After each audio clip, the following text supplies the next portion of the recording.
Okay, day 2, RCC. So I talked to a lot of you yesterday. We talked about simile, metaphor, personification. And most of you finished the matrix on page 267, where the prisoners of light through the day, that was personification. Okay, and the bats only come out at night. The gentle voice of Mother Night was also personification.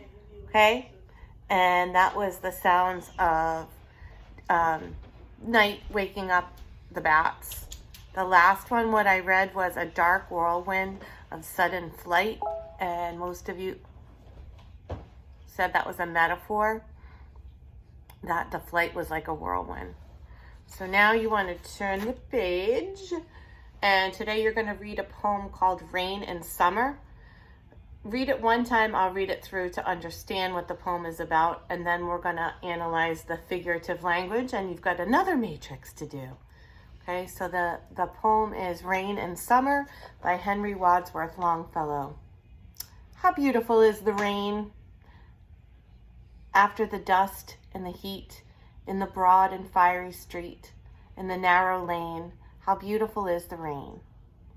How it clatters along the roofs, like the tramp of hooves.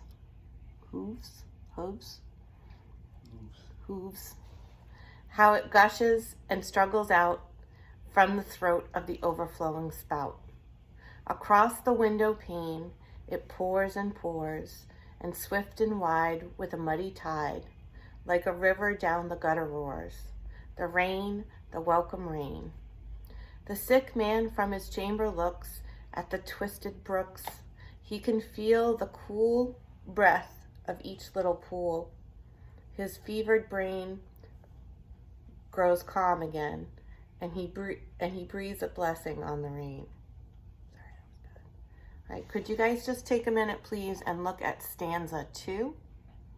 Could you underline the second line in stanza 2, which is actually line 7, that says, like the tramp of hooves?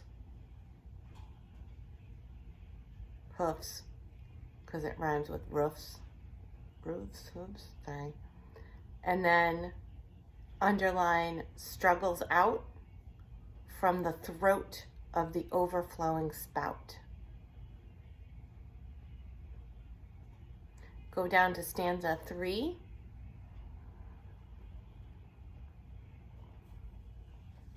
To line 14 and underline, like a river down the gutter roars, the rain, the welcome rain.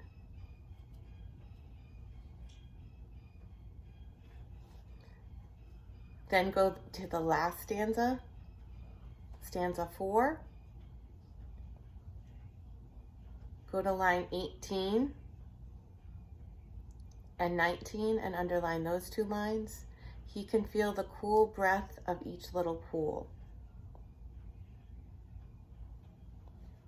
Okay, so I want you to think about a few things.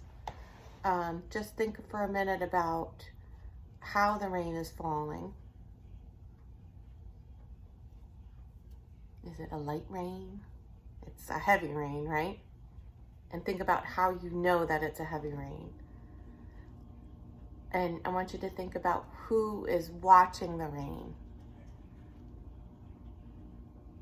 And I think that would be indicated in the 4th stanza. I feel like when we talk about this after you watch the video, we can talk about it when you join the Google Meet. Okay, who is it that's watching the rain? And where is the rain falling?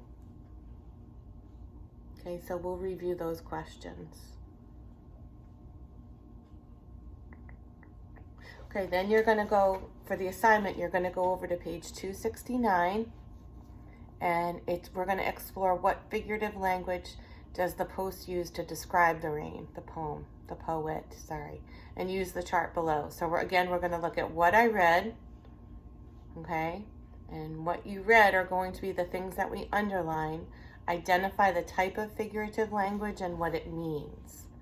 So if you get stuck and you're like, ooh, what's figurative language? Go back to page 266 where it defines simile, metaphor, or personification. And if you can get those 3 down, you shouldn't have any trouble. Okay?